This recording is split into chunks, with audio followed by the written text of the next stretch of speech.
Essa noite cantamos a respeito de ser satisfeito em Cristo. Mas eu queria perguntar para você, o que lhe falta? É fácil cantar. É fácil cantar da boca para fora, é fácil expressar aos outros aquilo que está ali diante de você, para as outras pessoas verem. Agora eu quero lhe perguntar, o que lhe falta? O que está faltando? Se você pudesse receber esta noite, está faltando isso, só preciso disso, Senhor. É isso que eu quero. Está me faltando isso para ser feliz. Está me faltando isso para ter tudo o que eu desejava, para me satisfazer. Com certeza isso traria satisfação ao meu coração essa noite. Eu queria que você refletisse isso. Como eu disse, é muito fácil cantar. Já escutei uma vez alguém dizer que é no momento em que mais a igreja mente. Às vezes é quando ela canta. É quando ela diz certas verdades que deveriam ser ditas com o seu coração, da boca para fora. E eu queria que você sondasse agora o seu coração, tentasse olhar diante do seu Cristo, diante da palavra, diante da situação que você está vivendo hoje. O que lhe traria satisfação? O que lhe falta? Um texto que vai falar sobre nossa realidade, a realidade que nós entendemos, aquilo que nós cantamos essa noite, que talvez seja o salmo mais conhecido do mundo. Mais cantado, decorado, memorizado, citado. O salmo que está talvez aberto em muitos lares brasileiros. Eu queria convidar você então a estudar essa noite o Salmo 23. Um salmo que talvez você nem precise abrir para saber, para poder falar. O Salmo 23, como eu disse, é um salmo em que muitos de nós memorizamos, já escutamos, e é um salmo para mim hoje bem desafiador a ser pregado. Não porque o texto ele é complicado, não porque o assunto é complexo, mas porque realmente a grande questão aqui que o salmista vai colocar diante de nós é o quanto nós estamos satisfeitos ou não estamos satisfeitos em Cristo. Salmo 22, 23, 24, eles contam uma trilogia. É a trilogia do rei, do nosso rei Jesus. No Salmo 22, a gente tem a mensagem do servo sofredor, o rei que veio para sofrer, o rei que veio para morrer. No Salmo 24, nós já cantamos ou já estudamos aqui, fala do rei soberano, aquele que virá e será rei sobre todas as nações, o soberano sobre todos. Enquanto o Salmo 22, então, olha para a realidade do Cristo no passado, o Salmo 24 olha para o nosso rei soberano que virá em glória. O Salmo 23, ele retrata agora o nosso Senhor de maneira mais presente. O nosso pastor é um pastor presente, que está conosco todos os dias. É interessante notar nesse salmo, o salmo de Davi, que provavelmente Davi ele escreve esse salmo em um dos melhores momentos de sua vida, em que ele sendo um rei, em que ele conquistando sobre os seus inimigos, os seus adversários, provavelmente ele estava vivendo um bom momento do seu reinado. Mas Davi então nos chama a olhar para Jeová, para olhar para o Senhor de uma maneira interessante. É interessante ele porque sendo rei, tendo riquezas, tendo tudo ao seu redor, ele vai olhar para o seu Senhor de uma maneira muito diferente. Ele não olha para o seu Senhor como um soberano, como o rei dos reis, como ele vai falar mais na frente no Salmo 24. Nesse momento ele não está olhando para o Senhor como o guerreiro que guerreia nas batalhas. Deus é retratado assim muitas vezes pelos salmistas. Ele é o meu rei, eu sou o seu soldado. Ele é o meu guerreiro, eu sou o seu soldado. Ele é o meu rei, eu sou o seu embaixador. Mas nesse momento o salmista, Davi, mesmo sendo rei, Ele vai se colocar, ele vai se diminuir, ele vai colocar na situação em que ele é, diante do seu Deus. Diante do seu Deus, a figura em que ele retrata, a metáfora que ele escolhe, é a metáfora daquilo que ele viveu também muitas vezes no seu dia a dia. Sabemos que Davi, ele era pastor de ovelhas e ele teve a oportunidade, então, de criar, de perceber quais as fragilidades, as deficiências, as dificuldades que é guiar, alimentar, proteger as ovelhas. Agora, diferente da situação em que ele está, apesar que a posição dele é mais elevada, ele não é mais pastor, ele agora é rei, mas ele olha para o seu Senhor, ele não se olha como agora ele sendo um digno de olhar de igual para igual, mas ele se olha naquela mesma perspectiva, numa perspectiva que, na realidade, eu não sei porque estou aqui, talvez, mas em verso, é o meu Senhor. O Senhor, Ele é o meu pastor. Aqui eu sou ovelha. Aqui eu tenho as necessidades. O versículo 1, então, ele nos aponta, declarando isso: o Senhor é meu pastor, nada me faltará. O Salmo, então, vai nos indicar, Davi quer nos indicar que Deus, Ele satisfaz o nosso dia a dia, o nosso viver, o que nós precisamos. Ele vai elencar aqui para nós, então, alguns elementos, algumas necessidades em que somente Deus vai satisfazer você. Talvez algumas que você colocou aí na sua mente, nas suas anotações, diante de Deus, você vai se colocar diante do Senhor em perdão ou em reconhecimento que é Ele que deveria satisfazer o seu coração. Ou melhor, Ele é o único que pode satisfazer você de maneira verdadeira. Davi inicia então com a primeira necessidade que nós precisamos. A primeira necessidade que nós temos ao declarar o Senhor, meu pastor, é que o Senhor se apresenta com a necessidade relacional. Meu pastor, então, indica que Davi, diferente de outros salmos em que ele se coloca junto com o povo, com Israel, ele olha para o seu Senhor, ele se identifica com esse relacionamento com Deus. Quando nós observamos, então, Deus como meu Senhor, Davi se coloca, então, em um relacionamento pessoal com Deus. Deus, Ele me conhece, Deus, Ele quer que eu o conheça, Ele me conhece, à medida que eu conheço a mim mesmo, essa é uma máxima. À medida que eu conheço o meu Senhor, eu vou entender melhor os relacionamentos que eu tenho com Ele e Ele tem comigo. Davi, de novo, é fantástico pensar que ele como um rei, ele como talvez aquele que superou todas as expectativas, ele que agora pode olhar a sua fortuna, o seu dinheiro, os seus recursos, o seu exército, ele não olha para isso, ele olha para a pequenez de que ele ainda é, daquilo que ele precisa e aquilo que satisfaz verdadeiramente a ele. O que se satisfaz, o que não falta para ele é ter o Senhor Jeová como meu Senhor. Ele é o meu pastor.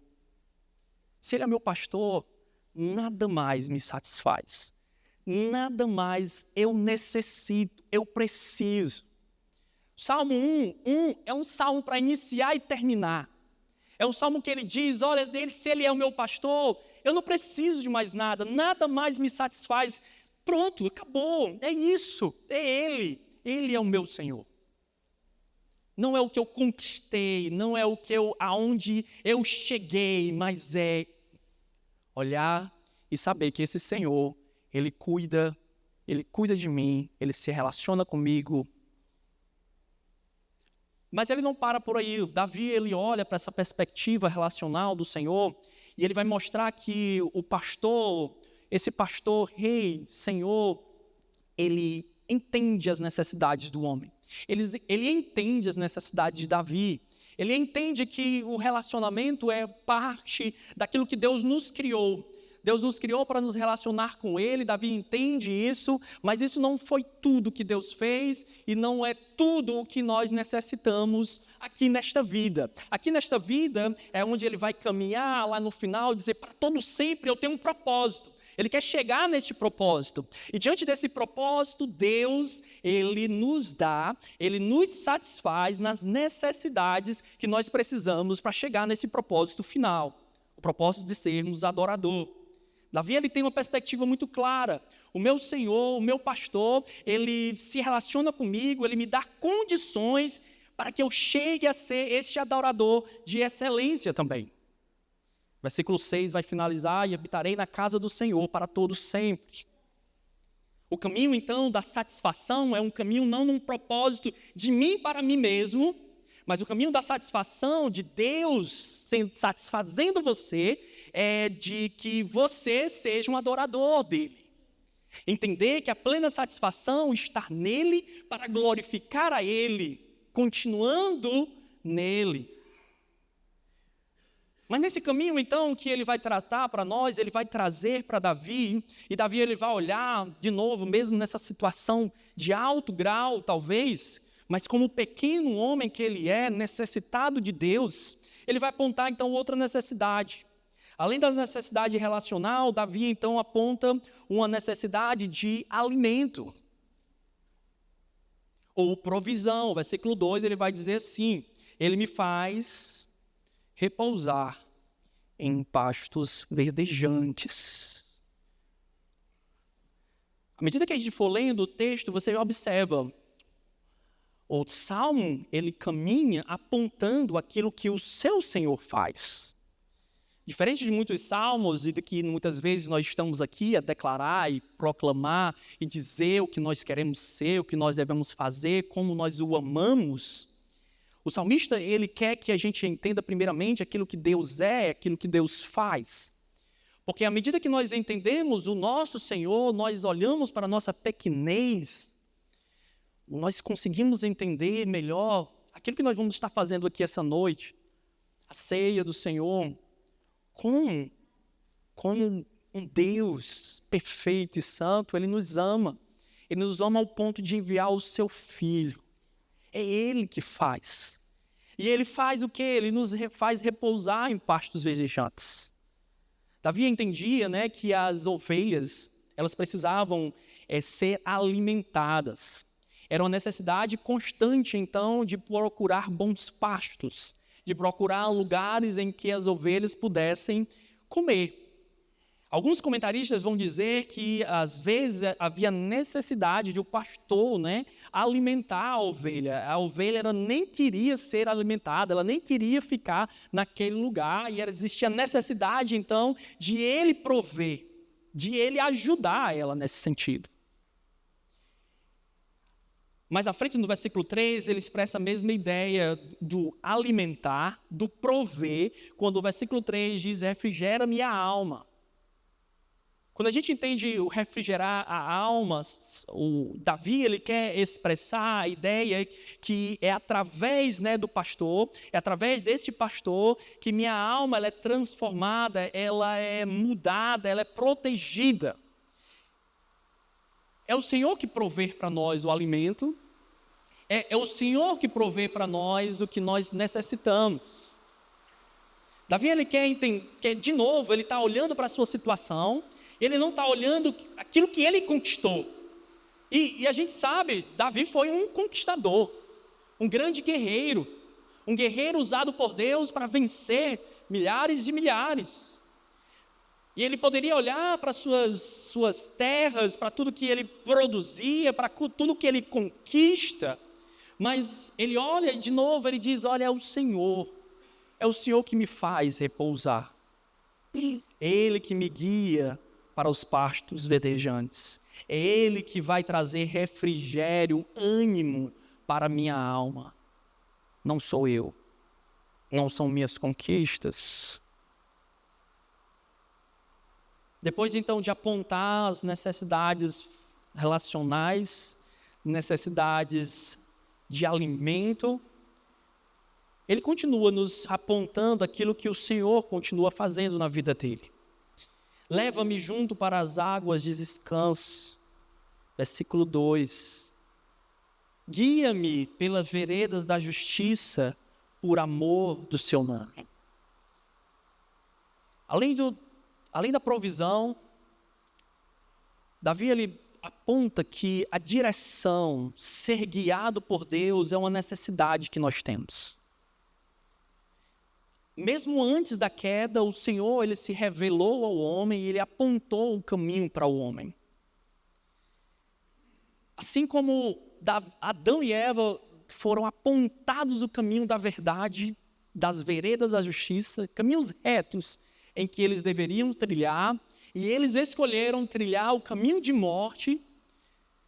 Aqui o autor está dizendo, olha, Deus direciona a sua vida, Deus quer direcionar a sua vida a você viver veredas certas, é o que Ele faz para mim, Ele guia-me pelas veredas da justiça. Davi era um homem que consultava, que buscava consultar ao Senhor. Davi era muito sensível à vontade de Deus. Em um salmo ele vai falar sobre portas abertas. E é muito interessante que às vezes a gente tem uma certa perspectiva de que ter portas abertas, então é para que eu entre. Davi ele vai então entender na vida dele que o direcionamento do Senhor é muito mais do que perceber portas abertas.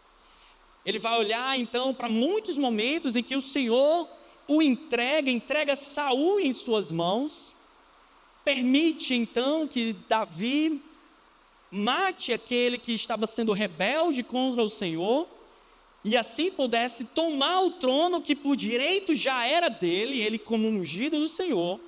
Mas aquela porta aberta não parecia para ele, ele entende que não é o caminho, não é a direção certa, não é o caminho, não é a vereda justa.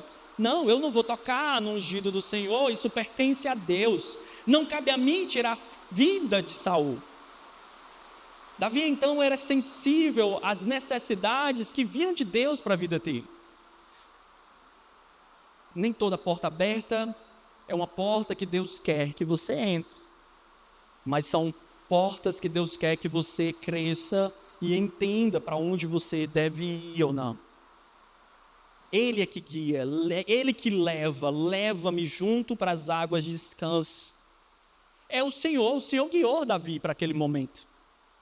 Ele quer guiar e Ele está guiando a todos nós.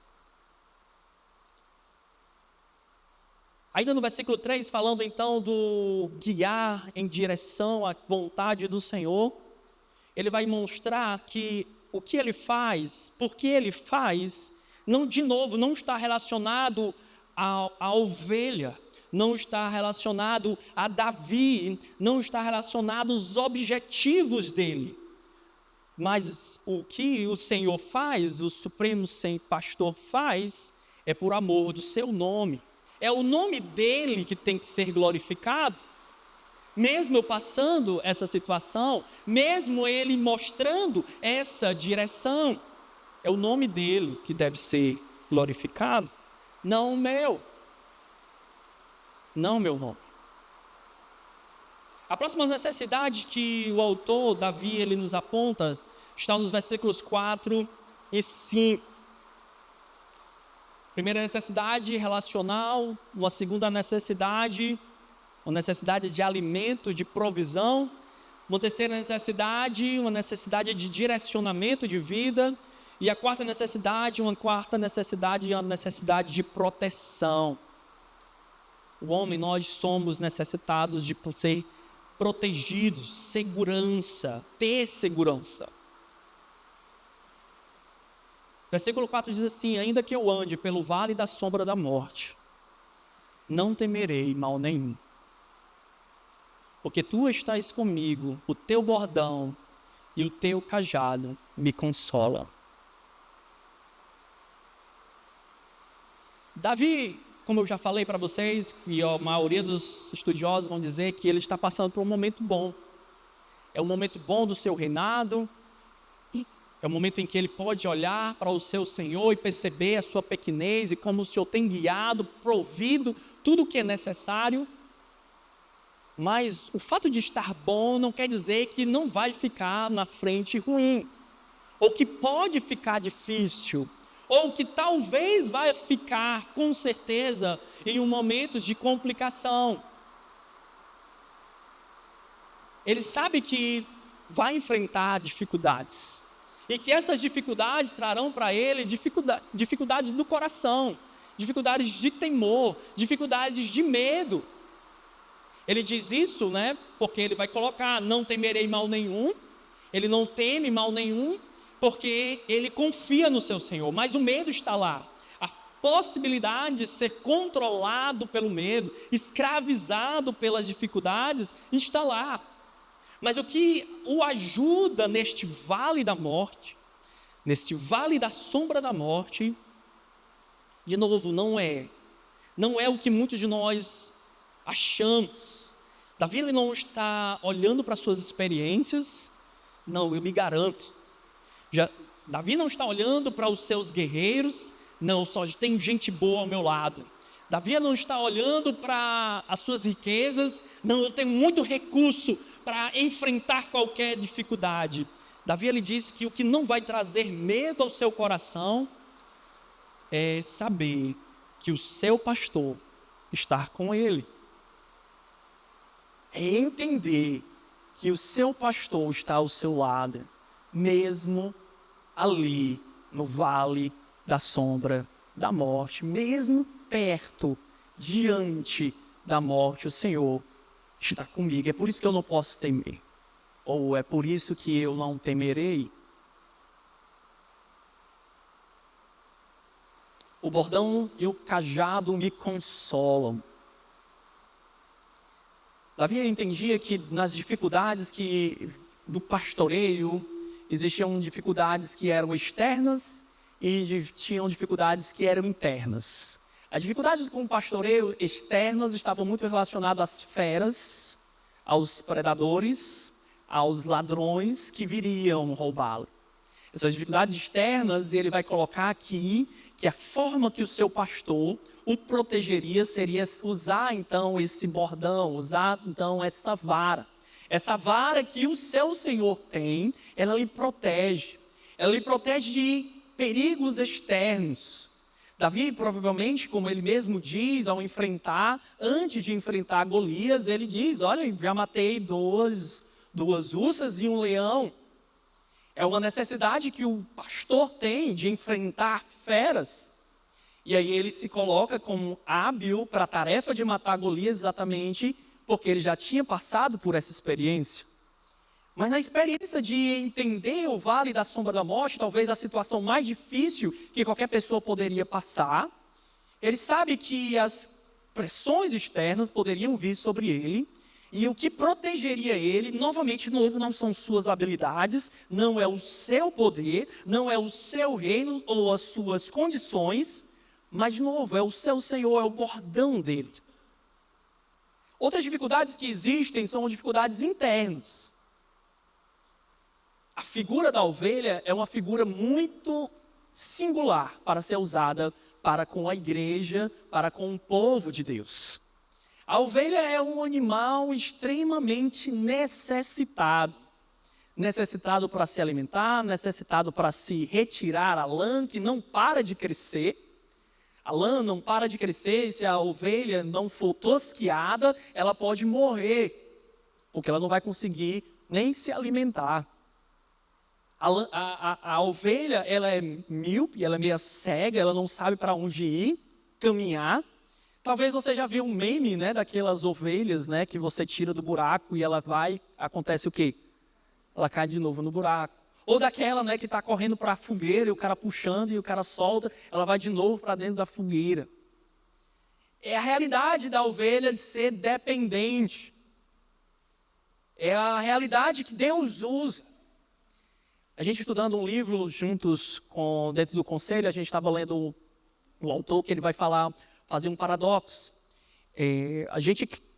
Deus não usou a figura principal da sua igreja para falar, ou do seu povo, para falar de filhos. Apesar que existe essa figura. Mas é interessante que quando a gente olha para os nossos filhos, a gente tem a perspectiva e o desejo e o trabalho de educá-los para que eles cresçam, para que eles amadureçam e para que eles vá viver a vida deles. A ovelha, ela cresce, ela reproduz, mas ela vai continuar sempre sendo dependente. Nas dificuldades e na analogia que as escrituras Davi ele entende, olha, não importa se a ovelha é novinha, se a ovelha é velha, se a ovelha tem experiência, se a ovelha não tem experiência, ela sempre vai ser necessitada. Ela sempre vai precisar do cajado do seu Senhor para retirá-la do buraco. Ela vai precisar do cajado para que ela possa não ser uma ovelha rebelde. Davi ele entendia isso, ele criou ovelhas. E ele se colocava aqui nessa situação. Eu tenho esses inimigos externos, mas eu tenho as minhas necessidades, os meus problemas internos. O pecado, os meus objetivos, a mais do que o meu Senhor, os medos controladores que eu coloco acima daquele que é o meu Senhor. Deus, ele é o nosso protetor. Davi, ele aponta esse caminho. O Senhor, pastor, rei, ele é protetor. Ainda no versículo 5, ele continua ainda nessa mesma necessidade de apontando que o Senhor, pastor, ele provê, ele satisfaz a gente, ele satisfaz Davi como protetor, e ainda de maneira singular. Versículo 5, prepara-me uma mesa na presença dos meus adversários. Unges a minha cabeça com óleo, o meu cálice transborda. O Senhor o coloca em uma situação difícil e ao mesmo tempo privilegiada. O Senhor o coloca numa situação difícil porque sentar na mesa dos seus inimigos não é fácil. É desafiador para Davi ter esse momento. Mas, diante do seu Senhor, é Ele que preparou, é Ele que colocou, é Ele que guiou, é Ele que protege das questões externas e internas. Então, para Davi, isso é algo que ele precisa, que ele entende como bênção de Deus para a vida dele. Os aspectos de ungir a cabeça com óleo estavam muito relacionados a quando você entrava em um determinado recinto, determinada festa. Então, o óleo é como se fosse um óleo de perfume que traria limpeza e traria um aroma agradável para a pessoa que estava chegando. A ideia, então, do cálice que transborda aqui é como o Senhor, ele provê bênçãos para o seu servo, o Senhor. Versículo 6 parece ser um pouco desconexo com aquilo que Deus está fazendo. É o Senhor, Ele que me satisfaz, Ele que leva-me, refrigera-me, guia-me. É Ele que está comigo ali no vale da sombra da morte. É Ele que prepara-me a mesa. Versículo 6 parece que Deus agora não está agindo. Mas Davi, ele entende que bondade e misericórdia o seguem todos os dias da sua vida, não porque ele está fazendo algo novamente.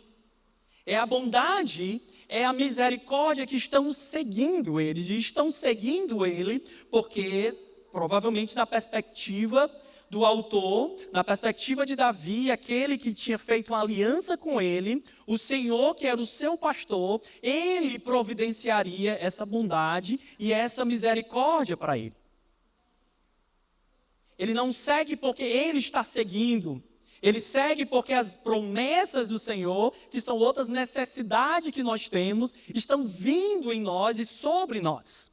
Lembra de Adão e Eva novamente. Adão e Eva, ele recebe a graça do Senhor, ele recebe misericórdia, ele recebe bondade do Senhor. Enquanto eles deveriam receber de Deus punição, mas Deus age com bondade e misericórdia, e ele estende para eles então isto. Estende para eles através de promessas. Através do teu filho virá aquele que pisará a cabeça da serpente. Através então de vocês, mesmo vocês tendo se rebelado contra mim, eu serei bondoso e misericordioso, eu enviarei alguém para trazer salvação. Davi, ele olha então para a sua vida, ele olha que aquilo que ele segue, aquilo que ele recebe, ele não recebe porque ele busca, incessantemente, a priori, mas porque, de novo, são promessas do nosso Rei, do nosso Senhor, do seu Senhor. Mas o que eu acho muito belo em muitos salmos, e como neste salmo, Davi ele olha, olhando para todas essas necessidades, o seu relacionamento, a provisão que o Senhor lhe dá, o direcionamento que Ele dá, a proteção que Ele supre, segurança, as promessas, mas ele sabe que tudo isso não é para ele viver confortavelmente. Não é porque a priori ele quer viver uma vida em paz. Não é porque ele quer ser grande. É mais porque ele quer habitar. É porque ele habitarei na casa do Senhor para todo sempre. Se tudo que eu recebo, se tudo que eu tenho, se tudo que Deus está me dando, Ele me dá para que eu possa ser um adorador dEle. É para isso que eu sou, é para isso que eu vivo, é para isso que eu recebi. Eu não sou o que sou para o meu próprio benefício, eu sou o que sou em Cristo, em Deus, para que Ele seja glorificado, para que eu possa estar mais próximo dEle. Foi para isso que fomos criados. Davi ele poderia dizer o seguinte nessa frase final: mais do que um rei, mais do que um ungido do Senhor, eu sou e serei sempre um adorador. O pai enviaria o filho, ou enviaria aquele que estaria sobre Davi. Davi sabe disso, o Salmo 101 vai falar exatamente do ungido que viria. O Senhor disse ao meu Senhor, ele sabia que existiria um rei sobre ele, e ele sabia, mais do que um rei, que eu não serei por toda a eternidade, eu sou um adorador. E eu quero ser por toda a eternidade, para todo sempre. À medida então que nós olhamos para aquilo que Deus fez em Davi, eu queria pensar com vocês algumas aplicações para nós. Tenho vivido, escutado, me relacionado, aconselhado já muitas pessoas. Infelizmente, muitas vezes, aquilo que Satanás ele usa, assim como ele usou para Adão e Eva, ele coloca insatisfação em Deus e em sua vontade. Ele vai lá no ouvido daquelas pessoas, assim como fez. Será que Deus não quer o mal de você? Será que não está faltando alguma coisa na sua vida? Será que só isso é suficiente? Será que você não tem mais direitos diante de Deus? Será que você não tem o direito de ser feliz? O direito de ser amado? Muitas pessoas elas estão sendo enganadas, estão presas em medos e em mentiras, trazidas por Satanás exatamente porque ele tem nos afastado da plena satisfação que só Cristo pode dar. Pessoas estão buscando satisfação às vezes na sua família. Pessoas estão buscando satisfação às vezes no seu trabalho. As pessoas estão buscando satisfação às vezes em amizades. Como às vezes temos jovens, adolescentes, até adultos, que têm sofrido, que estão presos ao entendimento de que eles necessitam daquelas pessoas mais do que tudo. E que ao olhar para si mesmas, como não tendo aquilo que elas desejam, elas então sofrem, elas não querem mais viver. Jesus Cristo ele se apresenta em João capítulo 10 como o bom pastor. Eu sou o bom pastor. E às vezes, irmãos, irmãs, jovens, adolescentes, você que está ouvindo, né? Às vezes a gente não vai conseguir ter amizades que a gente gostaria de ter a profissão que a gente gostaria, ter os bens que nós gostaríamos de ter. São desafios e são, às vezes, necessidades que nós colocamos em nossa vida, em nosso coração. Mas eu quero lhe apresentar novamente e colocar no seu coração aquele que é o bom pastor. Em João 10, abre aí comigo, versículo 14.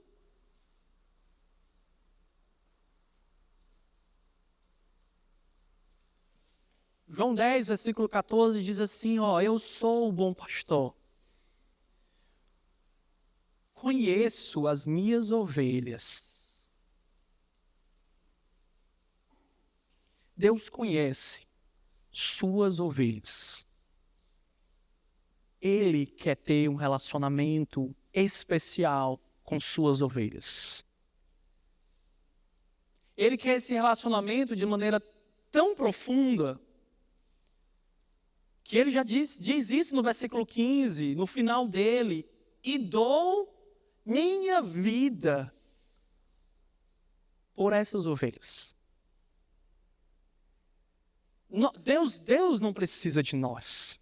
Lembra, nosso Deus, ele existe em Pai, Filho e Espírito Santo.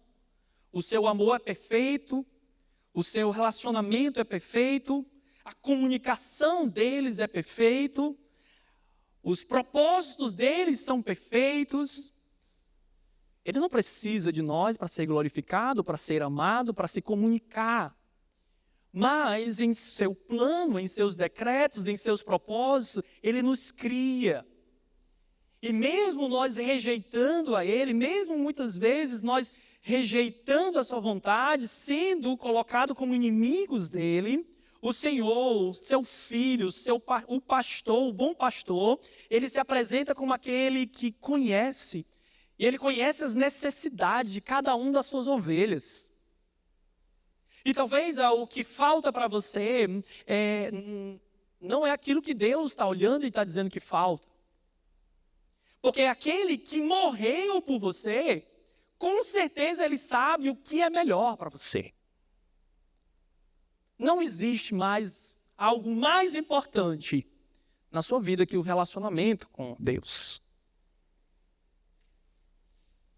E ele vai se apresentar como pastor, aquele que é o caminho, aquele que é a verdade, aquele que é a vida. Essa necessidade relacional, ela se preenche primariamente em Jesus Cristo. Ela não se preenche em ter um namorado. Ela não se preenche em ter amigos. Ela não se preenche em eu quero ter um pai bom, uma mãe boa.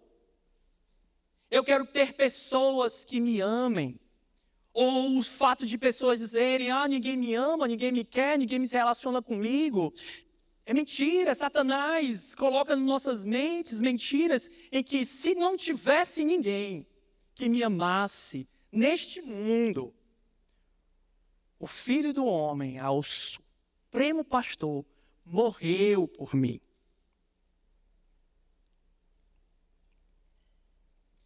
Ele não nos abandona. Por mais que as dificuldades venham, Ele não nos abandona. Irmãos, vamos ensinar isso para aqueles que estão ao nosso redor. Mais que às vezes ensinar questões complexas, mais do que às vezes ensinar, muitas coisas estão sendo perdidas. De novo, pessoas estão presas a medos, a objetivos que não são os objetivos de Deus, a buscas por satisfações que não são as satisfações em Deus. Não, então ter namorado é ruim, ter amigos é ruim, é pai bom, mãe bom. Não, isso é ruim se isso for a sua satisfação. Se você for satisfeito somente se tiver isso, isso vai ser ruim para você e talvez Deus nunca lhe dê isso, porque isso não vai trazer benefícios para você.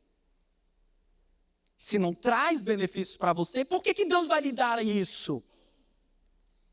Não, Ele quer lhe dar aquilo que vai realmente satisfazer. E se nessa vida você não entender, talvez a única coisa que Ele vai dar, que já é a melhor coisa que você poderia ter, é o relacionamento com Ele. Talvez uma vida toda de sofrimento para aprender o que é a coisa mais importante, é Ele. É Ele com que você vai se relacionar para o resto da sua vida, pela toda a eternidade.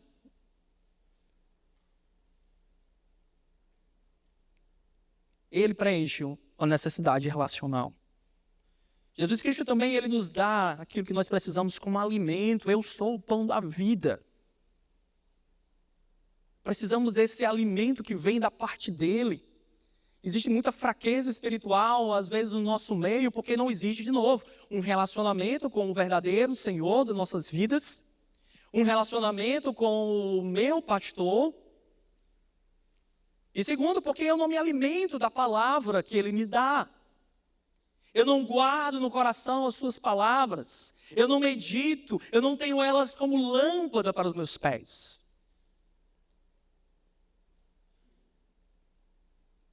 Ontem estava estudando os jovens, como muitos irmãos podem estar em nossas igrejas há 10, 20, 30 anos e serem ainda como crianças, necessitadas ainda de alimento, ou melhor, de leite, sem condição de alimento sólido. Isso porque elas conhecem muito.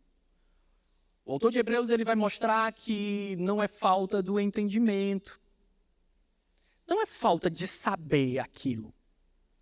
Talvez você está escutando o Salmo 23 pela milésima vez, você está aí chateado. Mas a grande questão é que você pode ser um menino na fé, uma criança, e como criança será tratado como criança. Porque você não tem exercitado, você não tem praticado aquilo que você aprende. Porque você não está aqui, talvez, meditando, observando e dizendo assim, agora, o que é que eu vou fazer de diferente hoje? Como é que eu vou ver e me relacionar melhor com o meu Deus? O que é que eu vou fazer diferente na minha família? Como a gente vai aplicar isso no meu lar? Mas você está recebendo simplesmente de maneira passiva, como aquele que assiste um filme na Netflix, como aquele que está ali diante de YouTube, e ali se aquilo impacta ou não impacta a sua vida, não importa. Mas se você é uma ovelha do Senhor, versículo 14, ele continua, eu conheço e elas me conhecem e me seguem. Elas ouvem a minha voz. Elas estão me seguindo, elas não estão seguindo o seu próprio coração, o seu próprio entendimento. E o que dói muitas vezes no ministério pastoral é que tem muita ovelha rebelde. Uma vez eu conversando com o missionário Heron, agora talvez você bote em culpa no missionário Heron, porque que eu quero ser missionário também. Aí ele conversando comigo e a gente comentando, sobre o ministério, ele, cara, rapaz, ser pastor, eu fico muito assim, olhando para você, pastor, e digo assim, rapaz, você é um grande homem de Deus. Aí eu falei, vai, né? Porque a gente olha para o pastor Heron, o cara deixou tudo, para ir para a África, e aí a gente, não, esse é o homem de Deus. Aí ele, pastor, olha, todo dia o senhor lida com gente mentirosa. Ou melhor, manipuladora e mentirosa. Eu já lido com pecadores que eu já sei que a vida deles é o quê? É pecar, é viver em pecado. Agora, viver com gente que diz que vai viver vida santa, mas que mente, que é rebelde, que continua do mesmo jeito, sou muito mais missionário. Eu é mesmo. Isso está certo. Isso está certo. Você é missionário. Aí, não seja missionário por causa disso, certo? Certo, Israel? Então, não seja missionário por causa disso. Mas, olha, é a realidade. É a realidade de olhar, perceber pessoas que estão frias para a voz do Supremo Pastor. Mas mesmo assim, olha, se Ele é o Deus que se relaciona, Ele é o Deus que provê, Ele é o Deus que protege você mesmo nos seus pecados. Nesse mesmo texto, ele vai falar isso. Versículo 28. Eu lhes dou a vida eterna, jamais perecerão, e ninguém as arrebatará da minha mão. Eu não quero ser uma ovelha rebelde. Não quero ser achado diante de Deus rebelde. Mas eu sei que mesmo em minhas rebeldias, os meus pecados, nem eu mesmo posso arrebatar da mão do meu Senhor. Ele que me sustenta, Ele que me segura, aquele que começou uma obra em mim e em você, Ele vai terminar essa obra. Ele nos protege até de nós mesmos. E é por esse amor que Ele ama vocês, né? Que Ele nos chama, nós às vezes como pastores, ou nós como pastores, a amar. Se Cristo morreu, se Cristo Ele segura, nós vamos fazer o mesmo. Vamos continuar pregando o Evangelho, buscando alimentar, buscando dar o direcionamento para as vidas dos jovens, dos adolescentes, de cada membro dessa igreja, cada ovelha do Senhor. Para você que está aqui nos escutando, buscando escutar a respeito do Evangelho, desse pastor, a partir do versículo 22, estava acontecendo uma festa naquele momento ali em João capítulo 10. E o versículo 22 diz assim, celebrava-se em Jerusalém a festa da dedicação, era inverno. Jesus passeava no templo, no pórtico de Salomão. Então os judeus o rodearam e disseram, até quando você nos deixará nesse suspense? Você é o Cristo? Diga francamente. Você é ungido? Jesus respondeu, já falei, mas vocês não acreditam. As obras que eu faço em nome do meu Pai dão testemunho de mim. Mas vocês não creem porque não são das minhas ovelhas. As minhas ovelhas ouvem a minha voz, eu as conheço e elas me seguem. A questão aqui não é o tanto de tempo, o tanto de conhecimento, o tanto de sinais que você precisa para entender o Evangelho. A grande realidade aqui é uma questão do coração, de uma questão de se colocar como dependente, como aquele que ouve a voz do Supremo Pastor, dizendo que você tem que segui-lo. As pessoas ainda estão sem acreditar, porque elas continuam acreditando que existe outra maneira, existe outra forma de satisfação, existe outra forma de salvação, existe outro caminho de alimentação, de proteção. Os meus recursos, o meu dinheiro, tudo que eu já consegui, isso me protege, isso me dá segurança. Não dá. Pode dar um pouquinho de segurança na sua perspectiva daqui dessa vida, mas para toda a eternidade você estará longe do Senhor. Eu quero terminar falando de novo para nós. Tudo que esse pastor nos dá, relacional, direcional, provisional, a provisão que ele nos dá, suas promessas, de novo, é para que você viva uma vida de adoração. Mas essa vida de adoração ela nunca vai acontecer, irmão, se você não buscar verdadeiramente. Conhecê-lo verdadeiramente. A adoração está muito mais relacionado ao quanto você conhece ao Senhor e se dobra diante dele, em um relacionamento profundo de viver em piedade para glorificar a Ele, do que o quanto você canta alto ou baixo aqui. Isso é um reflexo, eu creio que sim. Cantar é um reflexo de tudo que Deus já tem feito por você. Mas eu gostaria que você cantasse, porque você tem plena satisfação em Cristo. Amém? Baixe sua cabeça, né? Ou ore ao Senhor. Ore aos bom pastor.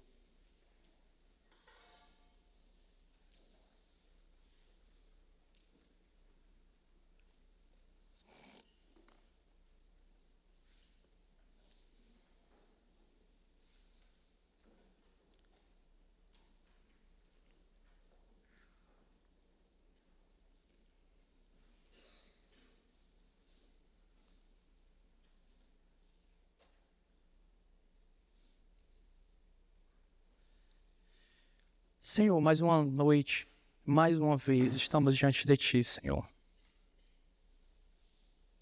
Estamos aqui para agradecer, porque Tu és nosso pastor.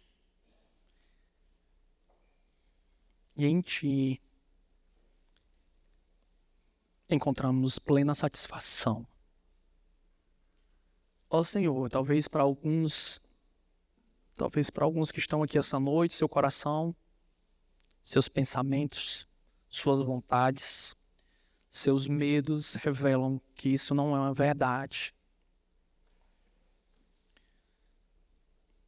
Buscas, objetivos, desejos que não estão em Ti. Ó Senhor, muda o coração deste, Senhor, para perto de Ti. Ó Senhor, leva-os, guia-os, Senhor, por amor do Teu nome, ó Pai. Que possamos cantar, que possamos viver, Senhor, em plena satisfação em Ti. Não por aquilo que temos, não por aquilo que conquistamos, mas por aquilo que o Senhor tem nos dado em Cristo Jesus. Te agradecemos por Ele que morreu por nós, que derramou tão precioso sangue por mim, por cada irmão aqui, Senhor. Sangue esse precioso que nos purifica de todo o pecado, que nos aproxima de Ti, ó Deus. Ó Senhor, que isso seja algo que alegre, motive o coração de cada um de nós. Ser um adorador, verdadeiro adorador, te adora, te em espírito e em verdade. Te agradecemos porque a condição de tudo isso é dada por Ti a nós. Te louvamos, te engrandecemos, em nome do Teu Filho, amado Filho, Jesus, a quem oramos. Amém.